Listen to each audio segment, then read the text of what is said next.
माननीय मुख्यमंत्री जी ने अपनी टीम 11 की बैठक सुबह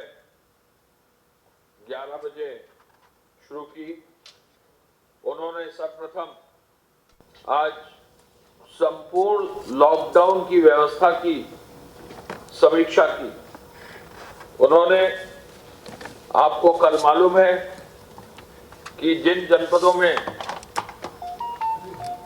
कुछ ज्यादा केसेस थे, उनके संदर्भ में वरिष्ठ अधिकारी निर्धारित किए थे। 18 जिलों में वरिष्ठ प्रशासनिक अधिकारी, वरिष्ठ पुलिस अधिकारी और वरिष्ठ चिकित्सा विभाग के अधिकारी पहुंच गए हैं और एक जनपद और उन्होंने आज शामिल किया है वरिष्ठ स्तर पर समीक्षा के लिए, संत कबीर नगर, जहां कमिश्नर बस्ती और आईजी बस्ती को वरिष्ठ प्रशासनिक और पुलिस अधिकारी नामित किया गया है। मुख्यमंत्री जी ने लॉकडाउन की व्यवस्था की आज समीक्षा करते हुए यह पुनः बल दिया कि जो हॉटस्पॉट की पूरी योजना उत्तर प्रदेश की है वो महत्वपूर्ण है और वो काफी कारगर साबित हो रही है। और मुझे बताने में स्पष्ट करना है कि अब जो हॉटस्पॉट एरियाज हैं, 95% केसेस जो है हॉटस्पॉट के अंदर से ही आ रहे हैं या उन केसेस से आ रहे हैं जिनकी टेस्टिंग हो गई है और रिपोर्ट 1 या 2 दिन बाद प्राप्त हो रहे हैं। आज आपने जो संख्या देखी है, अभी प्रमुख सचिव स्वास्थ्य बताएंगे, वो ऐसे जनपदों से है जहां तबलीगी जमात और उनसे जो जुड़े व्यक्ति हैं, उनसे जो अवशेष लोगों की चेकिंग रह गई थी वो लगभग अब पूरी हो गई है और उसकी आज समीक्षा की गई कि ऐसे सभी हॉटस्पॉट्स के अंदर मजबूती से जो है कार्रवाई की जाए। गृह विभाग की सूचना के अनुसार अब तक 30,163 एफआईआर लॉकडाउन के संदर्भ में दर्ज की गई है और अब तक लॉकडाउन को मजबूत रखने के लिए 24 लाख से अधिक वाहनों को चेक किया गया है और 31,000 वाहन सीज कर दिए गए। चेकिंग अभियान में लॉकडाउन में लगभग 11 करोड़ 70 लाख रुपया वसूल कर लिया गया है और आवश्यक वस्तुओं के लिए 11 करोड़ 69 लाख 51,302 रुपए और आवश्यक वस्तुओं के लिए 1,79,090 वाहनों को परमिट जारी कर दिए गए। लॉकडाउन और पूरी व्यवस्था को मजबूती से लागू करने के लिए 679 लोगों के विरुद्ध 539 एफआईआर दर्ज की गई हैं और अब तक 242 लोगों को एफआईआर दर्ज करके गिरफ्तार भी कर लिया गया है। यानी लॉकडाउन को काफी मजबूती से लागू किया गया है और हॉटस्पॉट वाले जो जनपद हैं, अब करीब 389 हॉटस्पॉट्स हैं जो 234 थानों में हैं और इनमें लगभग 35 लाख लोग चिन्हित किए गए हैं, लगभग 6,24,000 मकान हैं और इनमें ही 1373 कोरोना के पॉजिटिव केसेस पाए गए हैं।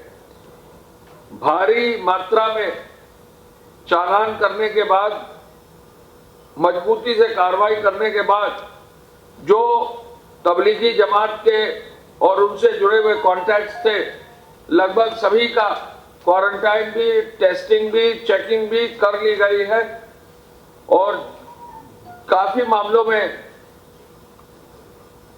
डिजास्टर मैनेजमेंट में, एपिडेमिक्स एक्ट में एफआईआर भी दर्ज की गई। जो विदेशी थे 45 एफआईआर कुल विदेशियों के खिलाफ की गई है और अब 259 पासपोर्ट जब्त कर लिए गए हैं और 66 ऐसे हैं जो नेपाल देश के नागरिक हैं। एपीसी साहब की रिपोर्ट के अनुसार ये हम बताना चाहेंगे कि आज सूचना जो मिली है, 37 लाख लीटर दूध का वितरण हो रहा है और 57 लाख लीटर दूध का उपार्जन हो रहा है। लगभग 51,000 दुकानों से डिलीवरी, वाहनों से डिलीवरी की जा रही है और कल जो है 12,71,000 फूड पैकेट जो है वितरित किए गए हैं। माननीय मुख्यमंत्री जी ने कल एक महत्वपूर्ण घोषणा की थी कि हमारे प्रदेश के जो बाहर क्वारंटाइन में 14 दिन के क्वारंटाइन में जो हमारे कामगार हैं, जो मजदूर हैं, उनको जो है वापस चरणबद्ध रूप से लाने की व्यवस्था की जाए। हरियाणा राज्य से लगभग 82 बसों में आज प्रथम चरण में 2,224 लोग लाए जा रहे हैं और लगभग सभी बसें उत्तर प्रदेश आ गई हैं और प्रदेश के 16 जनपदों में ये बसें पहुंचकर पुनः इनको क्वारंटाइन में अपने जनपद में ही एक सुदृढ़ और मजबूत व्यवस्था के तहत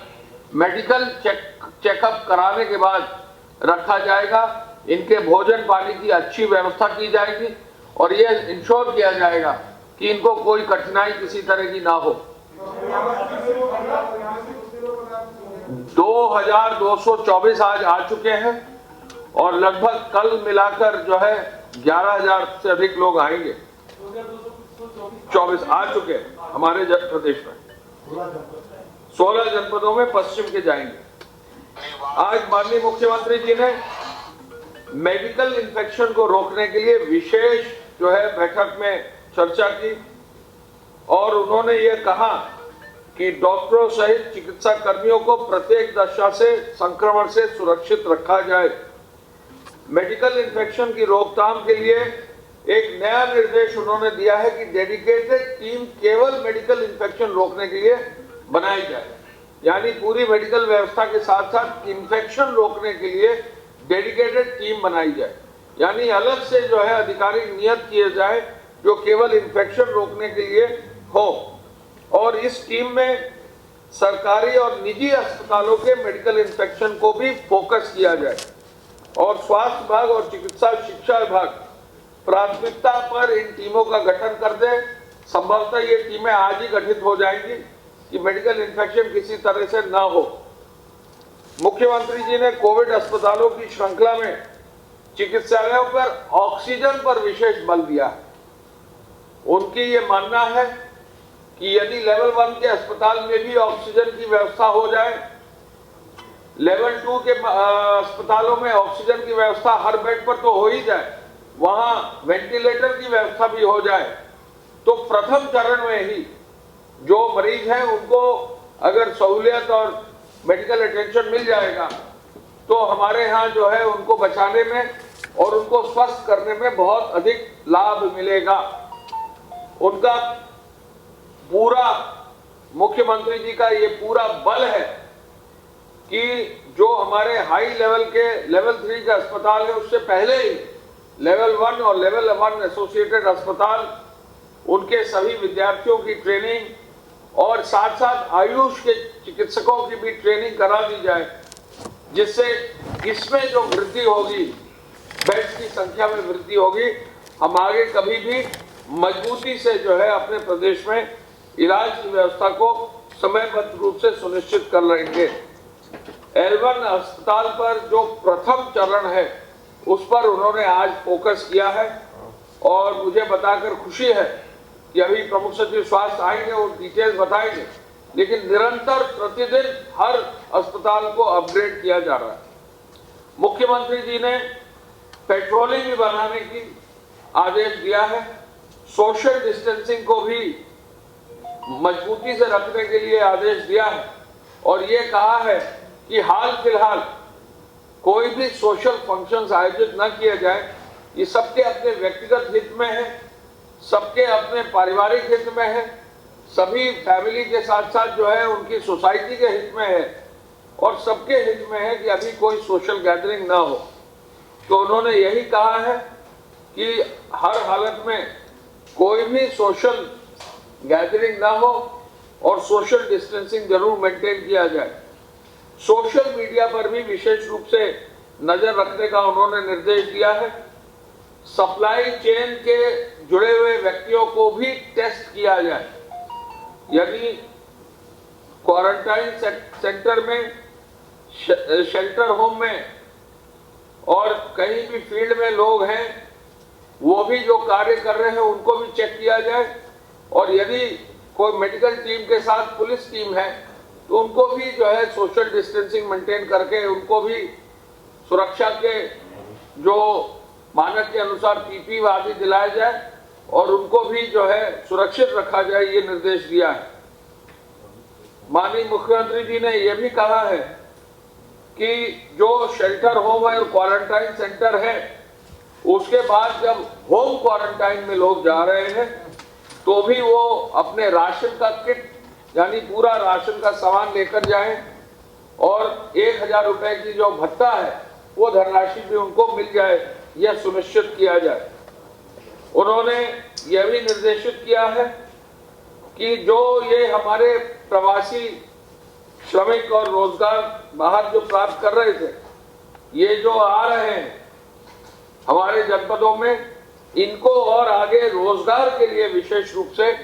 आगे बढ़ाया जाए। उन्होंने 15 लाख रोजगार तैयार करने के लिए पिछले 2 दिन से उन्होंने बैठक भी की है उच्च स्तर पर, जो है माननीय मंत्रिपरिषद के सदस्यों के साथ योजना भी अंतिम बहुत ही जल्दी 1 या 2 दिन में करने जा रहे हैं और 15 लाख से अधिक लोगों को रोजगार भी देने की हमारे प्रदेश में गांव में व्यवस्था होगी। उन्होंने आज ये भी निर्देशित किया पंचायत राज के प्रमुख सचिव को कि ग्राम प्रधानों के माध्यम से मनरेगा के जो कार्य हैं, जो गांव के कार्य हैं, उनको और आगे बढ़ाया जाए, जिससे कि जो गांव में मजदूर उपलब्ध है उनको हम जो है रोजगार भी दे सके। हमें बताकर ये खुशी है कि आज की तारीख में ग्रामीण स्तर पर ग्राम पंचायत विभाग के द्वारा जो सूचना दी गई है उसके अनुसार 44,478 परियोजनाओं में जो कुल 18,823 ग्राम पंचायतें हैं, उनमें 4,23,231 अकुशल श्रमिक कार्य कर रहे हैं। मुख्यमंत्री जी ने आज इसकी समीक्षा की है। मैं फिर से आंकड़े बता दूं, 18,823 ग्राम पंचायतें हैं।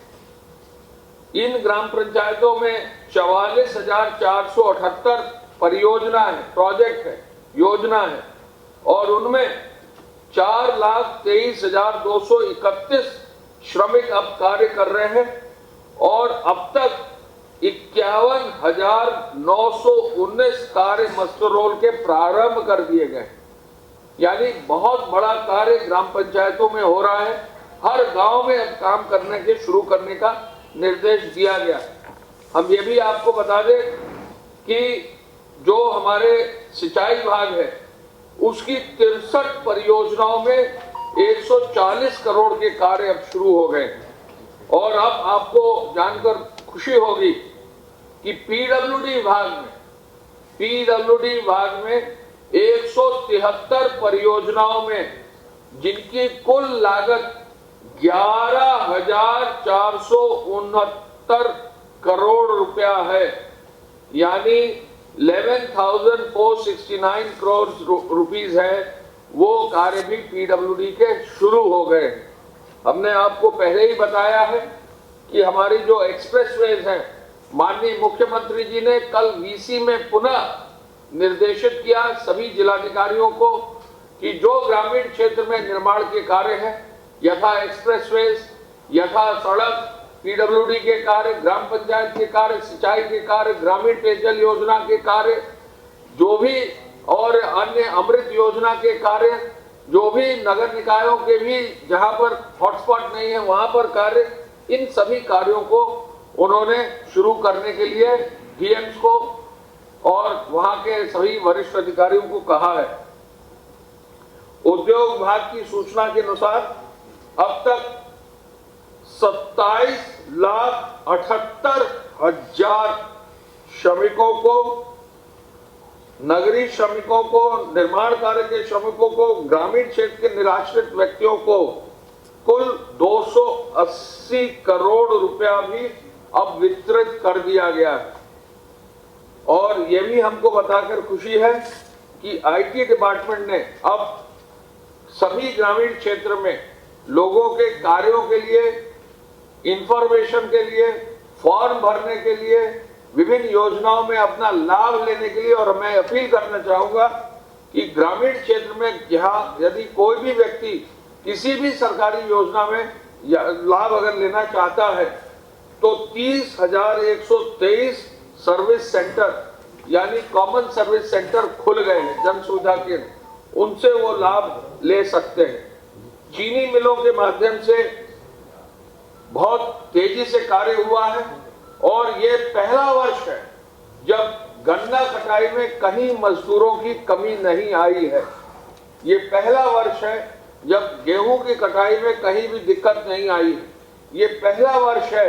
जब ग्रामीण क्षेत्र में गेहूं की कटाई में मशीनों की भी कमी नहीं होने दी गई है। और ये पहला वर्ष है जहां एक एक चीज किसानों के लिए, बीज, खाद और जो है कृषि रक्षा उपकरण जो है उनको उपलब्ध कराया गया है। मैं ये भी बताना चाहूंगा कि अब हमारे जो एक्सप्रेसवेज हैं उनमें करीब 10,000 मजदूर तीनों एक्सप्रेसवेज में कार्य कर रहे हैं। यूपीडा के पूर्वांचल एक्सप्रेसवे में 4,975, बुंदेलखंड एक्सप्रेसवे में 4,481 और गोरखपुर लिंक एक्सप्रेसवे में 488 श्रमिक अब कार्य कर रहे हैं। और कुल मिलाकर कम से कम 3,000 मशीनें जो हैं हमारी तीनों एक्सप्रेसवेज में अब कार्य करना शुरू कर दिया है। लघु सिंचाई विभाग में भी डैम और तालाब के कार्य शुरू करने का माननीय मुख्यमंत्री जी ने निर्देशित आज किया है और उन्होंने आदेश दिए हैं कि जहां गांव में छोटे छोटे तालाब हैं, वर्षा से पहले उन पर भी काम हो, चेक डैम के कार्य हैं उन पर भी काम हो, उसका भी निर्देश उन्होंने अब जारी किया है और अब विभाग भी बहुत तेजी से इन कार्यों को कर रहा है। मैं इस अवसर पर यह भी बताना चाहूंगा कि गेहूं क्रय केंद्रों से माध्यम से अब तक 30 लाख क्विंटल गेहूं की खरीद हो गई है और लगभग 60 से 70% गेहूं जो है डोर स्टेप डिलीवरी से लिया जा रहा है। ये भी पहली बार प्रदेश में हुआ है कि गेहूं खरीद जो है गांव में किसान के घर पर, द्वार पर खरीदा गया है। तो 30 लाख से अधिक क्विंटल गेहूं जो है खरीदा गया है। मेरे सहयोगी प्रमुख सचिव स्वास्थ्य साहब आ गए हैं, वो कृपया अपनी ओर से पूरा विवरण देंगे, लेकिन हम ये जरूर बताना चाहेंगे कि हमारे यहाँ ये जो पूरी संपूर्ण लॉकडाउन की जो हॉटस्पॉट की जो स्कीम है, जो अन्य देशों में इसको फॉलो किया गया है, इससे निश्चय ही बहुत हद तक जो है कोविड और कोविड के स्प्रेड को नियंत्रित किया गया है। अब जो ये सीनियर ऑफिसर्स गए हैं फील्ड में, और मजबूती से काम होगा, हॉटस्पॉट पर और मजबूती से काम होगा। प्रमुख सचिव स्वास्थ्य साहब। प्रदेश में इस समय जो कुल एक्टिव केसेस हैं इन्फेक्शन के वो हैं 1,504। 57 जिलों से अभी तक कुल 1,778 इन्फेक्शन के प्रकरण सामने आए हैं, 1778, जिनमें से 248 लोग पूर्णतः उपचारित होकर वापस अपने घर जा चुके हैं। 248 पूर्णतः उपचारित होकर डिस्चार्ज हो चुके हैं। 26 लोगों की दुर्भाग्यपूर्ण मृत्यु हुई है। इनमें से लगभग अधिकांश सब के सब किसी न किसी कोमॉर्बिडिटी से या अधिक उम्र के लोग थे। इसीलिए आपके माध्यम से हम लोग बार बार ये अनुरोध कर रहे हैं कि अपने बुजुर्गों को हमें संक्रमण से बचाना है और जो हम आपसे अनुरोध कर रहे हैं उसका हमको नतीजा भी देखने को मिल रहा है। जो हमारा प्रतिशत पहले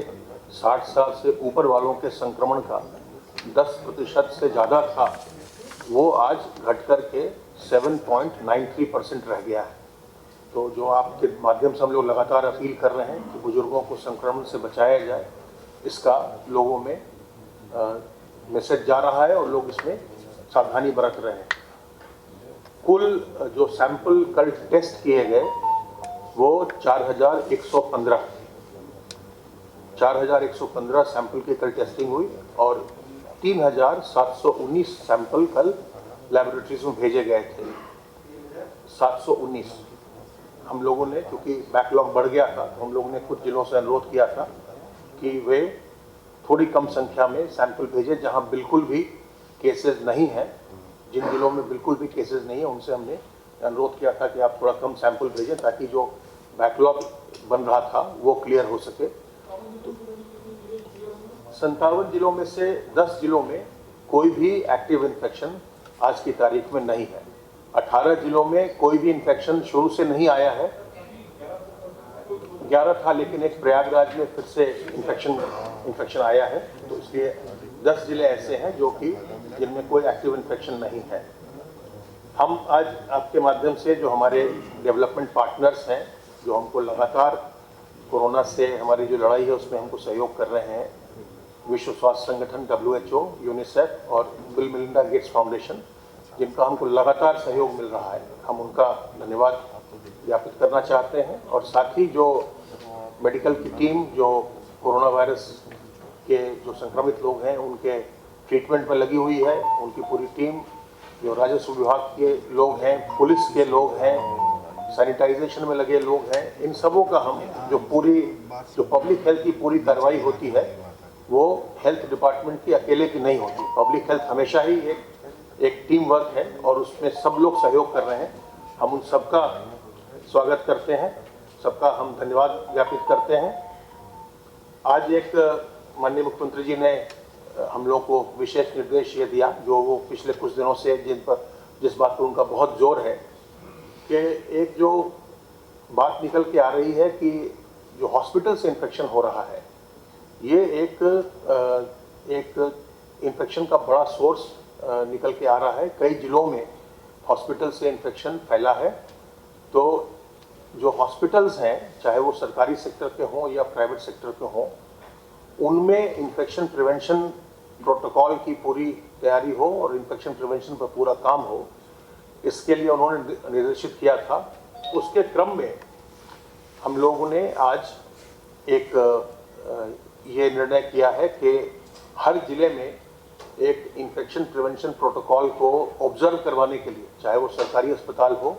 या प्राइवेट अस्पताल हो, एक एडिशनल CMO के नेतृत्व में एक टीम का गठन किया जाएगा, जिसमें IMA के प्रतिनिधि भी होंगे, जिसमें और अन्य डॉक्टर्स होंगे, और उसमें हम WHO और यूनिसेफ के जो हमारे वर्कर्स होते हैं फील्ड में, उनको भी हम उसमें इनकॉर्पोरेट करेंगे। और साथ ही पॉल्यूशन कंट्रोल बोर्ड के भी मेंबर्स को हम लोग, जो ऑफिसर होते हैं जिलों में, उनको भी हम रखेंगे, क्योंकि बायोमेडिकल वेस्ट का जो एक बड़ा इम्पॉर्टेंट एस्पेक्ट है मेडिकल इन्फेक्शन के मैनेजमेंट में, उसमें उनकी भी भूमिका है। तो एक हम कमिटी कल तक हम लोग उसको फॉर्म कर देंगे, जो कि सभी अस्पतालों में, जो भी अस्पताल अपनी इमरजेंसी सेवाएं चला रहे हैं, उनका वो इंस्पेक्शन करेगी और ये सुनिश्चित करेगी कि जो भी मेडिकल इन्फेक्शन को रोकने के लिए जो भी प्रोटोकॉल हैं उनका वो पालन कर रहे हैं। और उनको हम लोगों ने जो प्राइवेट हॉस्पिटल्स हैं और सरकारी हॉस्पिटल्स की तो हम लोगों ने ऑन साइट ट्रेनिंग की हुई है इन्फेक्शन प्रिवेंशन की। जितने प्राइवेट हॉस्पिटल्स हैं इनको हमने जूम प्लेटफॉर्म पर ट्रेनिंग दी थी, और आपको हमने पहले भी बताया था कि 2500 से ज़्यादा नोट्स पर 3 दिनों में हम लोगों ने ट्रेनिंग की थी। उसमें लोगों ने, प्राइवेट हॉस्पिटल्स के चिकित्सकों ने भी उसमें और अन्य स्टाफ ने प्रशिक्षण प्राप्त किया था। लेकिन अब हम लोग जो ये कमेटी बनाएंगे उसके माध्यम से जिलों में ऑन साइट ट्रेनिंग भी देंगे। जिलों में भी उनको हम क्लासरूम ट्रेनिंग टाइप का सोशल डिस्टेंसिंग को मेंटेन करते हुए उनको उपलब्ध कराएंगे, ट्रेनिंग देंगे। और साथ ही उनके जो भी इस्टेब्लिशमेंट्स हैं उनका हम ऑडिट भी करवाएंगे कि वो इन्फेक्शन प्रिवेंशन के प्रोटोकॉल का पालन कर रहे हैं। हर एक जो भी हॉस्पिटल होगा, जो भी प्राइवेट हॉस्पिटल या डिस्ट्रिक्ट हॉस्पिटल या सरकारी हॉस्पिटल, हर एक हॉस्पिटल को अपने एक हॉस्पिटल इन्फेक्शन प्रिवेंशन कमेटी बनानी होगी, जिसकी ये जिम्मेदारी होगी कि वो इस चीज़ को सुनिश्चित करे कि सारे प्रोटोकॉल का पालन किया जा रहा है। आपके माध्यम से एक बार हम फिर सभी लोगों से ये अनुरोध करते हैं इस संक्रमण से घबराने की आवश्यकता नहीं है। इस संक्रमण से हमको बचना है और बचाव ही इसका सबसे अच्छा तरीका है। उसके लिए हम अपने हाथ को साबुन पानी से बार बार धोते रहें, हम सोशल डिस्टेंसिंग मेंटेन करें, अपने जब भी हम सार्वजनिक स्थल पर जाएं तो अपने हम चेहरे को कवर करें, मुंह और नाक में हम फेस कवर लगाएं, मास्क लगाएं, गमछा बांधें, जो भी करें, और अपनी इम्यूनिटी को हम बूस्ट करने के लिए जो भी कार्रवाई होती है उसको हम करते रहें, चाहे वो जी